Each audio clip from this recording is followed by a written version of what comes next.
पौड़ी जिले के श्रीनगर गढ़वाल में हरियाणा पुलिस की अभिरक्षा में चमोली निवासी 65 वर्षीय बलवंत सिंह पवार की मौत के बाद माहौल तनावपूर्ण हो गया। मंगलवार को पोस्टमार्टम में देरी को लेकर परिजनों और स्थानीय लोगों का गुस्सा फूट पड़ा। सुबह से आपको बता दें कि श्रीकोट मोर्चरी के बाहर इंतजार कर रहे लोग दोपहर तक प्रक्रिया शुरू न होने पर सड़कों पर उतर आए। प्रदर्शनकारियों ने राष्ट्रीय राजमार्ग पर पहुंचकर करीब आधे घंटे तक जाम लगाया। इस दौरान पुलिस प्रशासन के साथ हल्की झड़प देखने को मिली। हालांकि स्थिति को संभालने के लिए तुरंत भारी पुलिस बल तैनात किया गया है और प्रशासन लगातार स्थिति पर नजर बनाया हुआ है। इस पूरे घटनाक्रम में एक सकारात्मक पहलू भी सामने आया। प्रदर्शन कर रहे लोगों ने मानवीय संवेदनाओं का परिचय देते हुए एम्बुलेंस को रास्ता दिखाया, जिससे जरूरी सेवाएं प्रभावित नहीं हुई। प्रशासन के अनुसार पोस्टमार्टम में देरी की वजह ऋषिकेश से विशेषज्ञों की डॉक्टरों की जो टीम का समय पर न पहुंचना रहा। जैसे ही टीम मौके पर पहुंची, परिजन शांत हुए, पोस्टमार्टम की प्रक्रिया शुरू हुई। 5 सदस्यीय डॉक्टरों की टीम, जिसमें मेडिकल कॉलेज श्रीनगर और एम्स ऋषिकेश के विशेषज्ञ शामिल थे, उन्होंने पूरे मामले की गंभीरता से जांच करते हुए पोस्टमार्टम पूरा कर दिया।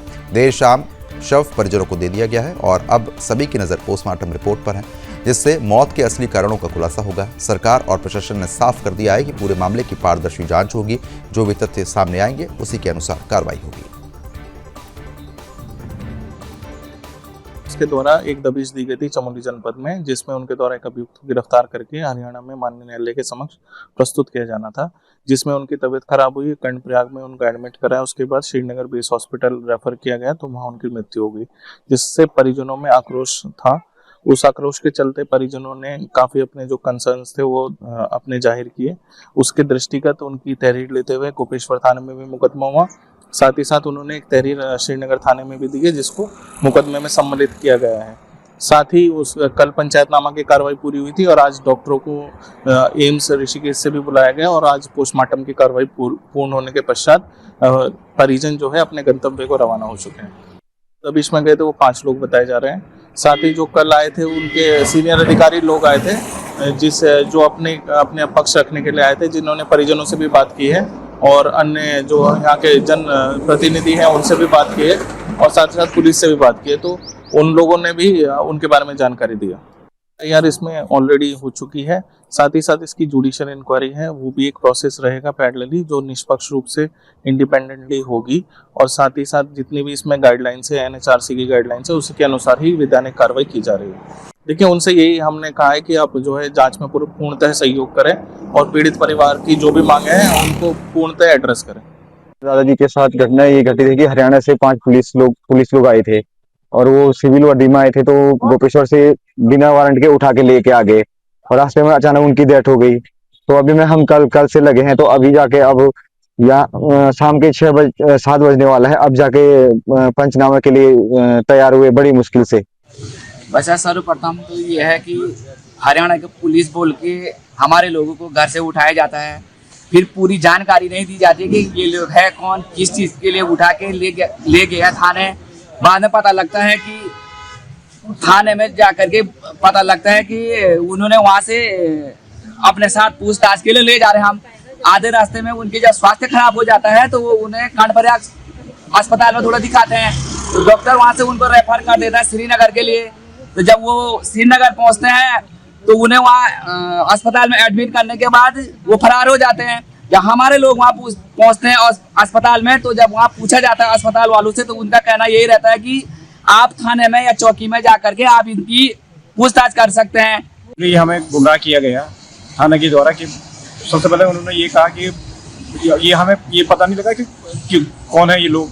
सबसे पहले ये हमें बताया नहीं गया, इसलिए हमको गुमराह किया गया थाने में भी। लगातार हमें चिल्लाने के बाद इतने दूर से आ रखे, कम से कम 10-15 किलोमीटर दूर है हमारा गाँव, रोड की कोई व्यवस्था नहीं है, इसलिए हम यहाँ आए। इन्हें बहुत परेशान नहीं कर रहा। 2 रात हो गई, तीसरी रात है आज, तीसरी रात तब जाके आज पोस्टमार्टम हुआ है। सबसे पहले तो भाई बहुत ही ज़्यादा दुर्भाग्यपूर्ण बात है कि हरियाणा की पुलिस हमारे लोकल व्यक्ति को उठा करके और ले जाती है बिना परिवारजनों को सूचना दिए हुए, और उसके बाद जिस प्रकार की उनकी दुर्गति हुई है, डेथ हुई है, वो तो जांच का विषय है, लेकिन हमें शक है कि कहीं ना कहीं उनके साथ दुर्व्यवहार हुआ होगा, तभी जा करके उनकी डेथ हुई है। लेकिन हमारे शासन प्रशासन के द्वारा जो लापरवाही की गई, पिछले 3 दिनों से परिवारजनों को तड़फाया गया, इधर से उधर घुमाया गया, और उससे भी बड़ी दुखद बात कि आपका कहना है कि हरियाणा के जो DGP महोदय जी हैं, उनका कहना है कि मैं ऐसे ही आ रखा हूँ करके।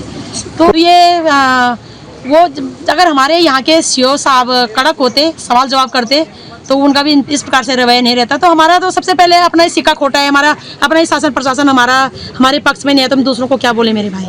क्योंकि सुबह से ये लोग छुपे पड़े थे।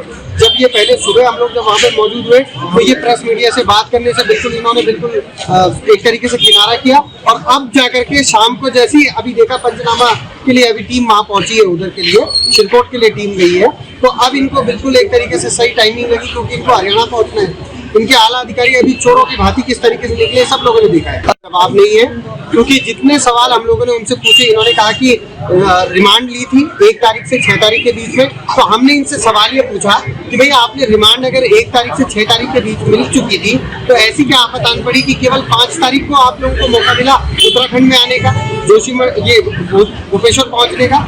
इसका वो जवाब नहीं दे पाए। हम लोगों ने कहा कि जब कल आप लोगों के जो लोग यहाँ पर मौजूद थे उनको 25 से 30 कॉल की गई, तो उन्होंने एक बार भी फोन नहीं उठाया परिजनों का, और आदमी की मौत हो गई उनकी कस्टडी में, लेकिन उसका तरीके से भागे हुए आप लोगों ने देखा। तो हरियाणा पुलिस के लोग यहाँ उतरे, बदतमीजी कर रहे हैं,